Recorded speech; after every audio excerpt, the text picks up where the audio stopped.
Basically ਜਿਹੜੇ ਬਾਕੀ ਮਹਿਕਮਿਆਂ 'ਤੇ ਚਲੋ ਮੈਂ ਕੰਮ ਕਰਦਾ ਸੀ, ਲੇਕਿਨ ਜਿਹੜਾ NRI ਡਿਪਾਰਟਮੈਂਟ ਹੈ ਇਹਦੇ ਵਿੱਚ ਬੈਕਗਰਾਊਂਡ 'ਤੇ ਇੱਕ ਟੀਮ ਲੱਗੀ ਹੋਈ ਸੀ ਜਿਹੜੀ NRIs ਨਾਲ, ਔਰ ਸਾਡੇ ਅਸ਼ਵਨੀ ਗੁਪਤਾ ਜੀ ਇਹ ਐਡਵਾਈਜ਼ਰ ਹੈਗੇ ਆ ਮੇਰੇ ਨਾਲ NRI ਡਿਪਾਰਟਮੈਂਟ ਦੇ ਵਿੱਚ। ਇਹਦੇ 'ਤੇ ਅਸੀਂ ਹੋਮਵਰਕ ਕਰ ਰਹੇ ਸੀ ਕਿ ਐਕਚੁਅਲ ਪ੍ਰੋਬਲਮਸ ਕੀ ਹੈਗੀਆਂ ਅਤੇ ਉਹਦਾ ਅਲਟੀਮੇਟਲੀ ਸਲਿਊਸ਼ਨ ਕੀ ਦੇਣਾ। ਸੋ ਜਿਹੜੇ ਮੈਂ ਤਾਂ ਇਹਨਾਂ ਨੂੰ ਬੇਸਿਕਲੀ NRIs ਦੀ ਜਗ੍ਹਾ ਵੀ NRPs ਕਹਿੰਦਾ ਕਿ ਨਾਨ ਰੈਜ਼ੀਡੈਂਟ ਪੰਜਾਬੀਜ਼ ਜਿਹੜੇ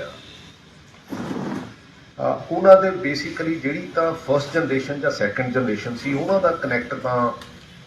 ਪੰਜਾਬ ਨਾਲ ਲਗਭਗ ਪੂਰਾ ਸੀ, ਲੇਕਿਨ ਜਿਹੜੀ ਥਰਡ ਜਨਰੇਸ਼ਨ ਹੈਗੀ ਆ ਉਹ ਕਿਤੇ ਨਾ ਕਿਤੇ ਡਿਸਕਨੈਕਟ ਹੋ ਰਹੀ ਆ। ਅਤੇ ਡਿਸਕਨੈਕਟ ਹੋ ਕੇ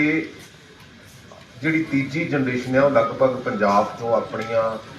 ਜਿਹੜੀਆਂ ਪ੍ਰੋਪਰਟੀਜ਼ ਵਗੈਰਾ ਆ ਉਹਨਾਂ ਨੂੰ ਸੈੱਲ ਕਰ ਰਹੀ ਆ। ਉਹ ਕਿਉਂ ਸੈੱਲ ਕਰ ਰਹੀ ਆ? ਕਿਉਂਕਿ ਕਿਤੇ ਨਾ ਕਿਤੇ ਬੇਭਰੋਸਗੀ ਜਿਹੜੀ ਆ ਸਿਸਟਮ ਦੇ ਵਿੱਚ ਉਹ ਹੈਗੀ ਆ, ਔਰ ਉਸ ਬੇਭਰੋਸਗੀ ਨੂੰ ਦੂਰ ਕਰਨ ਲਈ ਅਸੀਂ NRIs ਜਿਹੜਾ ਡਿਪਾਰਟਮੈਂਟ ਹੈਗਾ ਉਹਦੀ ਵਰਕਆਊਟ ਕੀਤਾ ਕਿ ਸਾਨੂੰ ਕੀ ਕੀ ਕਰਨ ਦੀ ਜ਼ਰੂਰਤ ਆ, ਕੀ ਵਿਜ਼ਨ ਦੇਣ ਦੀ ਜ਼ਰੂਰਤ ਹੈ, ਕੀ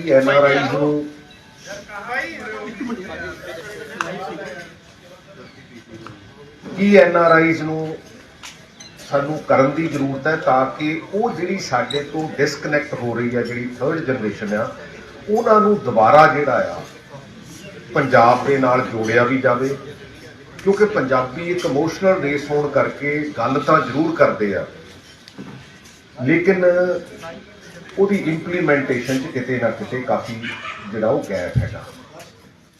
ਔਰ ਉਹ ਜਿਹੜਾ ਵਿਜ਼ਨ ਡਾਕੂਮੈਂਟ ਆ ਉਹ ਮੈਂ ਤੁਹਾਡੇ ਨਾਲ ਜਿਹੜਾ ਸਾਂਝਾ ਕਰਨਾ ਚਾਹੁੰਦਾ, ਤਾਂ ਕਿ ਜਿਹੜਾ ਸਾਡਾ NRI ਭਾਈਚਾਰਾ ਆ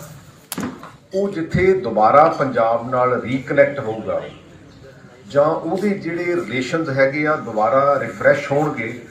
ਉੱਥੇ ਪੰਜਾਬ ਦੀ ਵੀ ਗੱਲ ਅੱਗੇ ਤੁਰੂਗੀ, ਪੰਜਾਬ ਦੀ ਇਕੋਨਮੀ ਦੀ ਵੀ ਗੱਲ ਅੱਗੇ ਤੁਰੂਗੀ, ਤਾਂ ਉਹ NRI ਜਿਹੜੇ ਆ ਪੰਜਾਬ ਨਾਲ ਦੁਬਾਰਾ ਜਿਹੜੇ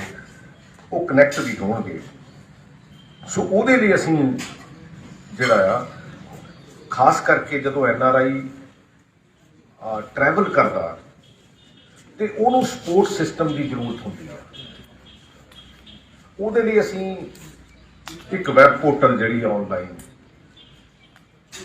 ਉਹਦੀ ਡਿਜ਼ਾਈਨਿੰਗ ਆਲਮੋਸਟ ਅਸੀਂ ਫਾਈਨਲ ਸਟੇਜਸ 'ਤੇ ਹੈਗੀ ਆ, ਕਿਉਂਕਿ ਜਦੋਂ ਵੀ ਉਹ ਟਰੈਵਲ ਕਰਨਾ ਚਾਹਵੇ ਤੇ ਉਹ ਕੰਸਰਨ ਥਾਣੇ ਨੂੰ, ਕੰਸਰਨ ਈਵਨ SSP ਨੂੰ, ਈਵਨ ਕਿ DGP ਨੂੰ ਐਂਡ ਈਵਨ ਕਿ ਕੰਸਰਨ ਮਿਨਿਸਟਰੀ ਨੂੰ, ਜਿਹੜੀ NRI ਮਿਨਿਸਟਰੀ ਆ ਉਹਦੇ ਬਾਰੇ ਪਤਾ ਹੋਵੇ ਵੀ ਹਾਂ ਬਈ, ਔਰ ਉਹਨੂੰ ਕੌਨਫੀਡੈਂਸ ਹੋਵੇ ਵੀ ਹਾਂ ਵੀ ਜੇ ਮੈਨੂੰ ਕਿਤੇ ਸਮੱਸਿਆ ਆਉਂਦੀ ਆ ਤਾਂ ਦੀਜ਼ ਆਰ ਦਾ ਨੰਬਰਸ। ਔਰ ਅਸੀਂ ਇਹ ਸਾਰਾ ਕੁਝ ਬੇਸਿਕਲੀ ਆਨਲਾਈਨ ਜਿਹੜਾ ਉਹ ਸਿਸਟਮ ਦੇ ਨਾਲ ਅਟੈਚ ਕਰਕੇ ਵੀ ਤਾਂ ਕਿ ਜਿਹੜੀ ਉਹਨਾਂ ਦਾ ਕਨੈਕਟ ਹੈਗਾ ਜਦੋਂ ਜਦੋਂ ਆਪਣੇ ਆਪ ਨੂੰ ਸੇਫ ਫੀਲ ਕਰਨਗੇ ਤਾਂ ਉਹ ਜਿਹੜਾ ਆ ਉਹਨਾਂ ਦਾ ਕੌਨਫੀਡੈਂਸ ਜਿਹੜਾ ਉਹ ਬਿਲਡਅਪ ਹੋਊਗਾ। ਸੋ ਇਹਦੇ ਲਈ ਅਸੀਂ ਜਿਹੜਾ ਆਨਲਾਈਨ ਪੋਰਟਲ ਤੇ ਵੈਬ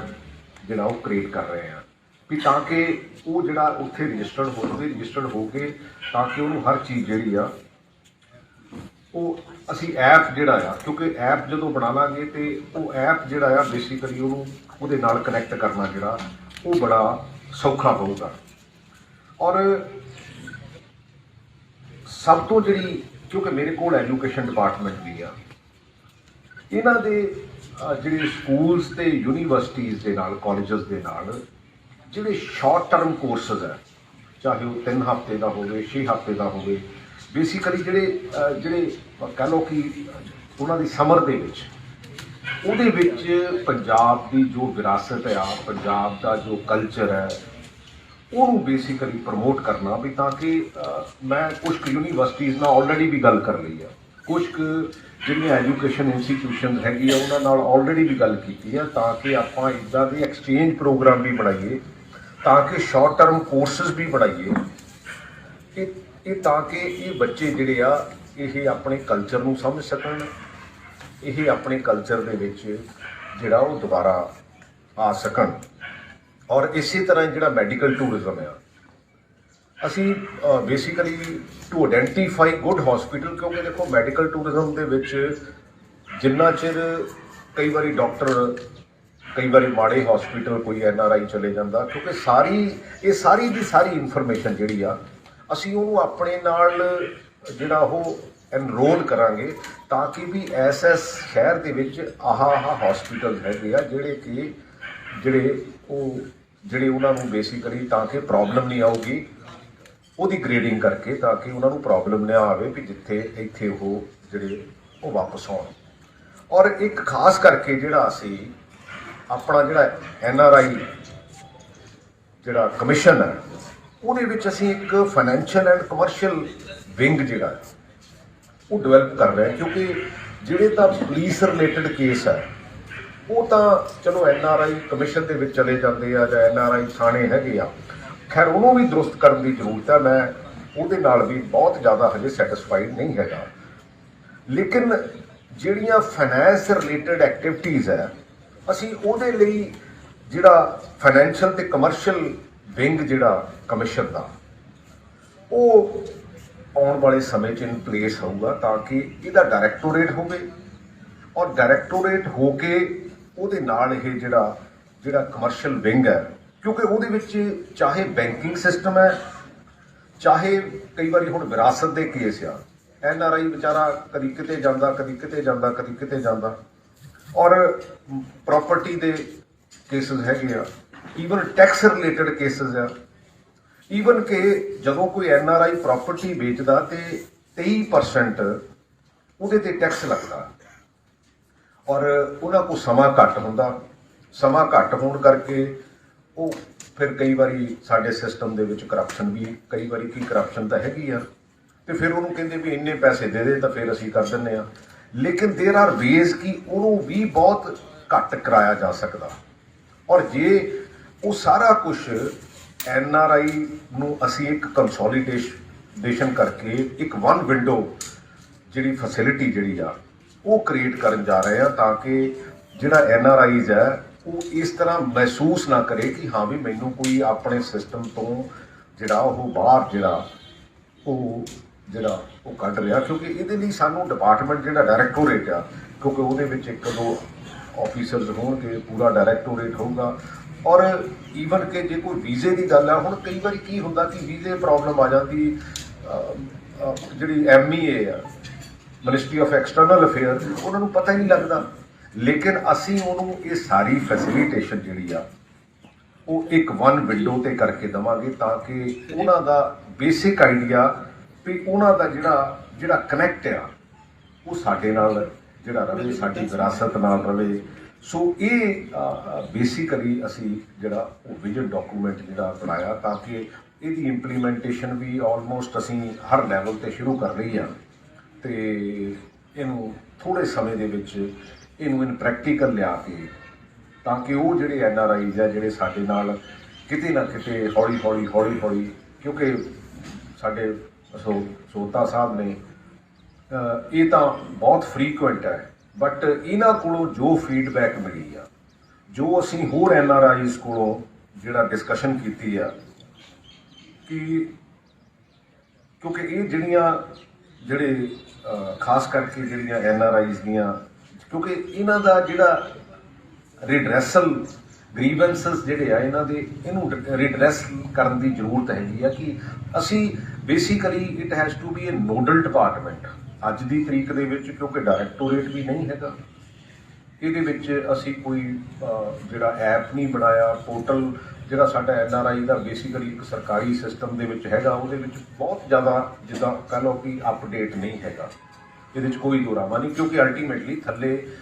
ਜਿਹੜਾ ਇੱਕ ਮਕੈਨਿਜ਼ਮ ਐਸਟੈਬਲਿਸ਼ ਨਹੀਂ ਹੋਇਆ। ਸੋ ਅਸੀਂ ਉਹ ਮਕੈਨਿਜ਼ਮ ਐਸਟੈਬਲਿਸ਼ ਕਰ ਰਹੇ ਹਾਂ, ਤਾਂ ਕਿ ਕੋਈ ਵੀ NRI ਜਿਹੜਾ ਜਿਹਨੂੰ ਕਿਸੇ ਤਰ੍ਹਾਂ ਦੀ ਜਿਹੜੀ ਸਮੱਸਿਆ ਹੋਵੇ, ਕਿਉਂਕਿ NRIs ਦੀਆਂ ਮੈਂ ਦੁਬਾਰਾ ਕਹਿ ਰਿਹਾ ਕਿ ਇੱਕ ਪੁਲਿਸ ਰਿਲੇਟਡ ਸਮੱਸਿਆ ਹੈਗੀ ਆ, ਇੱਕ ਫਾਈਨੈਂਸਿਸ ਰਿਲੇਟਡ ਸਮੱਸਿਆ ਹੈਗੀ ਆ, ਤੀਜੀ ਆ ਉਹਨੂੰ ਰੀਕਨੈਕਟ ਕਰਨਾ, ਕਿਉਂਕਿ ਆਪਣੀ ਵਿਰਾਸਤ ਨਾਲ, ਆਪਣੇ ਪੰਜਾਬ ਨਾਲ ਦੁਬਾਰਾ ਜੁੜੇ, ਔਰ ਮੈਡੀਕਲ ਟੂਰਿਜ਼ਮ और जिहड़ा जनरल टूरिज्म है। और मैं देखा कि जिहड़ा होम स्टे है, क्योंकि मैं चलो मैनू भी कई बार बाहर बूर खेडा करके जाने का मौका मिला, बहुत कंट्रीज़ दे विच होम स्टे हैगा, न्यूजीलैंड हैगा, जर्मन हैगा, बहुत जगह हैगा। असी भी कोशिश आइडेंटिफाई करके इहो ਜਿਹੇ ਜਿਹੜੇ ਹੋਮਸ ਜਿੱਥੇ कि बेसिकली NRI रह के उन्होंने ਜਿਹੜਾ बेसिकली परिवार ਦੇ ਵਿੱਚ ਰਹੂਗਾ, ਉਹਨੂੰ ਕਲਚਰਲੀ ਸਮਝ ਆਊਗੀ, ਉਹਨੂੰ ਬਹੁਤ ਚੀਜ਼ਾਂ ਇਹੋ ਜਿਹੀਆਂ ਜਿਹੜੀਆਂ ਸਮਝ ਆਉਣਗੀਆਂ, ਕਿਉਂਕਿ ਬੇਸਿਕ ਉਹਦਾ ਕੌਨਫੀਡੈਂਸ ਜਿਹੜਾ ਉਹ ਬਿਲਡਅਪ ਕਰਨਾ ਤਾਂ ਕਿ ਪੰਜਾਬ ਦੇ ਨਾਲ ਕਨੈਕਟ ਵੀ ਹੋ ਜਾਵੇ। ਔਰ ਪੰਜਾਬ ਦਾ ਜਿਹੜਾ ਖਾਸ ਕਰਕੇ ਟੂਰਿਜ਼ਮ ਹੈ, ਪੰਜਾਬ ਦਾ ਜਿਹੜਾ ਮੈਡੀਕਲ ਟੂਰਿਜ਼ਮ ਹੈ, ਪੰਜਾਬ ਦੀ ਵਿਰਾਸਤ ਹੈ ਤੇ ਪੰਜਾਬ ਦਾ ਓਵਰਆਲ ਜਿਹੜੀ ਡਿਵੈਲਪਮੈਂਟ ਆ ਉਹਦੇ ਵਿੱਚ NRI ਜਿਹੜਾ, ਕਿਉਂਕਿ ਮਹਿਸੂਸ ਕਰਦਾ ਜਦੋਂ ਅਸੀਂ ਸਾਰਿਆਂ ਨੇ ਡਿਸਕਸ ਕੀਤਾ ਵੀ ਕਿਹੜੀਆਂ ਇਨ ਲੈਂਥ ਸਾਨੂੰ ਚੀਜ਼ਾਂ ਦੀ ਜ਼ਰੂਰਤ ਹੈਗੀ ਆ। ਸੋ ਉਹ ਅਸੀਂ ਉਹਨੂੰ ਆਇਡੈਂਟੀਫਾਈ ਕੀਤਾ, ਆਇਡੈਂਟੀਫਾਈ ਕਰਕੇ ਕਿ ਇਹਦਾ ਸਾਨੂੰ ਸੋਲਿਊਸ਼ਨ ਕੀ ਹੈਗਾ। ਔਰ ਅਸੀਂ ਸੋਲਿਊਸ਼ਨ ਇਹਦਾ ਇਹ ਲੱਭਿਆ ਕਿ ਇਹਨੂੰ ਆਨਲਾਈਨ ਕਰਕੇ ਤਾਂ ਕਿ ਜਿਹੜੇ ਵੀ ਬੱਚੇ ਕਿਸੇ ਨੇ ਆਉਣਾ ਹੋਵੇ, ਰਜਿਸਟਰ ਕਰਨਾ ਹੋਵੇ, ਐਜੂਕੇਸ਼ਨ ਜਿਹੜਾ ਉਹਦੇ 'ਚ ਐਡ ਆਨ ਹੈਗਾ ਵੀ ਅਸੀਂ 3 ਹਫ਼ਤੇ ਦੇ ਜਾਂ 6 ਹਫ਼ਤੇ ਦੇ ਕੋਰਸਿਸ ਜਿਹੜੇ ਆ ਉਹਨਾਂ ਨੂੰ ਉਹੋ ਜਿਹਾ ਦਈਏ ਤਾਂ ਕਿ ਬੱਚੇ ਜਿਹੜੇ ਆ ਯੂਨੀਵਰਸਿਟੀ ਦੇ ਵਿੱਚ, ਔਰ ਯੂਨੀਵਰਸਿਟੀ ਦੇ ਵਿੱਚ ਬੇਸਿਕਲੀ ਇਹਨਾਂ ਦਾ ਐਕਸਚੇਂਜ ਅਸੀਂ ਸਾਰੀ ਯੂਨੀਵਰਸਿਟੀਜ਼ ਨੂੰ ਇਹਦੇ ਲਈ ਦੇਖਾਂਗੇ ਕਿ ਹਾਂ ਵੀ ਆਪਾਂ ਐਕਸਚੇਂਜ ਪ੍ਰੋਗਰਾਮ ਦੇ ਵਿੱਚ, ਕਿਉਂਕਿ ਦੁਨੀਆ ਦੇ ਉੱਤੇ ਐਕਸਚੇਂਜ ਪ੍ਰੋਗਰਾਮ ਜਿਹੜੇ ਹੁੰਦੇ ਆ ਤੇ ਜਿਹੜੇ ਸਾਡੇ ਬੱਚੇ ਆ ਜੇ ਉਹਨੂੰ ਆਪਟ ਕਰਨਗੇ ਤਾਂ ਮੈਨੂੰ ਲੱਗਦਾ ਕਿ ਸਾਡੀ ਐਜੂਕੇਸ਼ਨ ਨੂੰ ਵੀ ਕਿਤੇ ਨਾ ਕਿਤੇ ਵਧਾਵਾ ਮਿਲੂਗਾ। ਸਾਡੇ ਬੱਚੇ ਜਿਹੜੇ ਉਹਨਾਂ ਦੀ ਐਜੂਕੇਸ਼ਨ ਸਿਸਟਮ ਨੂੰ ਵੀ ਦੇਖਣਗੇ, ਜਿਹੜੀਆਂ ਉਹਨਾਂ ਕੋਲ ਸਿੱਖਣ ਵਾਲੀਆਂ ਚੀਜ਼ਾਂ ਅਸੀਂ ਉਹਨਾਂ ਕੋਲ ਸਿੱਖਾਂਗੇ, ਜਿਹੜੀਆਂ ਸਾਡੇ ਕੋਲ ਸਿੱਖਣ ਵਾਲੀਆਂ ਉਹ ਸਿੱਖਣਗੇ। ਸੋ ਇਹਦੇ ਨਾਲ ਜਿਹੜਾ ਇੱਕ ਕਲਚਰ ਪ੍ਰਮੋਟ ਹੋਊਗਾ। ਸੋ ਮੈਂ ਤਾਂ ਇੰਨਾ ਕਿਉਂਕਿ ਅਸਲੀ ਗੱਲ ਹੈ ਬਾਕੀ ਮਹਿਕਮਿਆਂ ਦੇ ਵਿੱਚ ਜ਼ਿਆਦਾ ਪ੍ਰੈਸ਼ਰ ਹੋਣ ਕਰਕੇ, ਲੇਕਿਨ ਜਿਹੜੀ ਸਾਡੀ ਟੀਮ ਸੀਗੀ ਉਹ ਇਹਦੇ 'ਤੇ ਕੰਮ ਕਰਨ ਲੱਗੀ ਹੋਈ ਸੀ। ਮੈਂ ਕਹਿੰਦਾ ਤੁਹਾਡੇ ਨਾਲ ਵੀ ਸ਼ੇਅਰ ਕਰ ਲਵਾਂ ਤਾਂ ਕਿ ਜਿਹੜਾ ਆ ਆਮ NRIs ਨੂੰ ਇਸ ਗੱਲ ਦਾ ਪਤਾ ਲੱਗੇ ਕਿ ਸਰਕਾਰ ਜਿਹੜਾ ਉਹ ਕੀ ਕਰਨ ਜਾ ਰਹੀ ਹੈ। ਤੁਸੀਂ ਜਿਹੜਾ ਕਿ ਟੈਕਸ ਲੱਗਦਾ ਜ਼ਮੀਨ ਵੇਚਣ ਤੇ ਜਾਂ ਪ੍ਰਾਪਰਟੀ ਵੇਚਣ ਤੇ NRI ਨੂੰ 23%, ਮੇਰਾ ਖਿਆਲ ਇਹਨੂੰ ਕਰੈਕਟ ਕਰੋ, ਇੰਨਾ ਜੀ 22.8% ਹੁੰਦਾ ਜੀ। ਰਜਿਸਟਰੀ ਦਾ ਖਰਚਾ, ਰਜਿਸਟਰੀ ਲੱਗਦਾ ਜੀ, ਰਜਿਸਟਰੀ ਤੋਂ ਇਲਾਵਾ ਇਹ ਟੈਕਸ ਐਟ ਸੋਰਸ ਹੁੰਦਾ ਜੀ। ਕੋਈ ਵੀ ਬੰਦਾ ਜੇ NRI ਨੂੰ ਕੋਈ ਪੈਸਾ ਦਿੰਦਾ ਤਾਂ ਉਹਨੇ 22.8% ਕੱਟ ਕੇ ਦੇਣਾ ਜ਼ਮੀਨ ਦੇ ਉੱਤੇ। ਨਹੀਂ ਹੁਣ ਜਿਹੜੀਆਂ ਆਪਣੇ ਮੈਂ ਵੀ ਇਹਨਾਂ ਦੇ ਦੁਆਬੇ ਨੂੰ ਵੀ ਬਿਲੋਂਗ ਕਰਦਾ, ਸਾਡੇ ਪਿੰਡਾਂ 'ਚ ਵੀ ਜ਼ਮੀਨਾਂ ਵਿਕਦੀਆਂ, ਜਿਹੜੇ ਬਾਹਰੋਂ ਆਉਂਦੇ ਆ NRI ਉਹ ਵੇਚ ਰਹੇ ਆ ਕਿਉਂਕਿ ਰਿਸ਼ਤੇਦਾਰਾਂ ਨੂੰ ਚਾਹੇ ਵੇਚ ਰਹੇ ਚਾਹੇ ਨਹੀਂ ਦੇ ਰਹੇ, ਦੂਸਰਿਆਂ ਨੂੰ ਵੇਚ ਰਹੇ ਆ। ਟੈਕਸ ਤਾਂ ਉਹੀ ਆ 6% 7% ਤੇ ਉਹ ਤਾਂ ਰਜਿਸਟ੍ਰੇਸ਼ਨ ਚਾਰਜਿਸ ਹੈ, ਇਹ ਇਨਕਮ ਟੈਕਸ ਹੈ। ਔਰ ਉਹ ਕੀ ਕਰਦੇ ਨੇ ਕਿ ਉਹ ਆਪਣਾ ਲੋਕਲ ਐਡਰੈਸ ਦਿੰਦੇ ਨੇ, ਮਤਲਬ ਕਿ ਇੱਕ ਐਸੀ ਮਜਬੂਰੀ ਆ ਉਹਨਾਂ ਦੀ ਕਾਨੂੰਨ ਨੂੰ ਵਾਇਲੇਟ ਕਰਨ ਦੀ ਕਿ ਟੈਕਸ ਨਾ ਕੱਟੇ।